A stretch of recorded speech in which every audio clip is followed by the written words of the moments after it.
once again, this is Batang Malabon 4D. So, meron ako yung unbox para sa inyo. Yan. Tuloy makita kung tabi ang aking mukha. So, meron ako yung unbox. This time, magugustuhan niyo siya. But before we do that, please don't forget to like, subscribe, share, and hit the notification bell.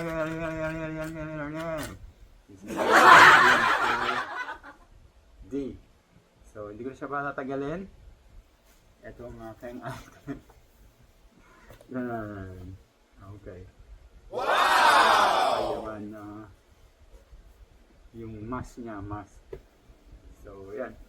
What's inside the box? So, what's inside the box?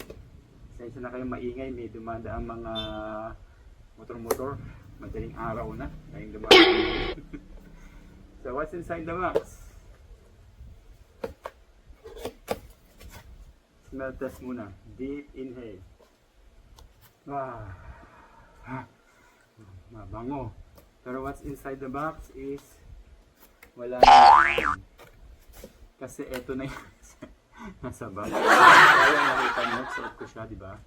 So, yung ipikit-pikit tayo sa kanyang mata. Yan. So, humarin ko muna para makita nyo. So, meron siyang pag sinuot mo siya, meron siyang zipper sa likod. Tapos, humarin mo na siya ganyan. O, diba? Mas maganda kung naka-maskara. Yung maskara. Yan, nakita ko na kayo. So, ito yung item na Spider-Man. Wow! Amazing! So, maganda yung kanyang tela, stretchable. Tapos, meron siyang parang up sa loob para nakahulma yung nakahulma yung face mo. Okay? So, meron siyang zipper sa likod. Ayan yung kanyang likod. Okay, so meron siyang zipper. Kung isosot mo siya is open mo lang yung zipper.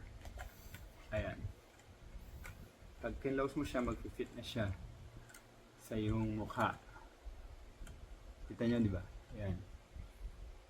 So, paano siya pumipikit yung ginagawa ko kanina? Anong secret nun? So, wala akong dalang remote. Dalawang klase kasi ito eh. Merong parang siya, with remote.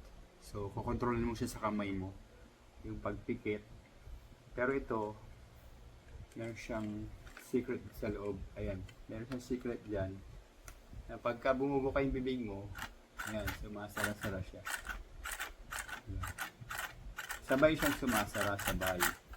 Pero yung sa may remote siya, masasara mo siya ng separate. Kanan o kaliwa. Tapos may ilaw yun. Ito wala. So, yan. Siyempre tatanong nyo, nakakakita ba talaga kayo sa loob? Oo. Nakakakita ka. Hindi ko lang maiano sa inyo. Yan yung loob niya. Yan aninag niyo ako. So, pag suot nyo yan, makikita mo yung nasa harapan mo. So, ayun. Ito yung nasa loob ng box. Madali lang siyang isuot. Kahit nakasalamin naman ako, masusot ko siya ganyan. Ganyan lang. Diba? Ganyan. Tapos isi-zipper mo lang siya. Isi-zipper mo lang. So, ganun lang siya kadali isuot. And, hindi to kamahalan. Pero, made in China, syempre. So, yan. Spider-Man mask. Wala naman ibang nakalagay, kundi yung mga warning lang. Ganun lang. Ingay sa labas talaga. Yan, specification. Yun. Ganun lang ang kanyang ganun lang simple. So, once again, Spidey, ipaalam ka na. So, salamat sa mga nanood uli ng aking unboxing and review ng Spider-Man mask. So, kung gusto niyo bumili at kayo isang cosplayer or mahilig kayo kay Spider-Man, tamang-tama sa inyo to. So, worth naman siya. Hindi ko na sabihin kung saan ko siya nabili. Okay, kayo na lang mag-search. Pero pag may na-search kayo ng ganito, yun lang, advice ko lang na maganda siya.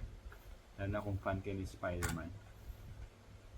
So once again, Thank you so much, and please don't forget to like, subscribe, share, and hit the notification bell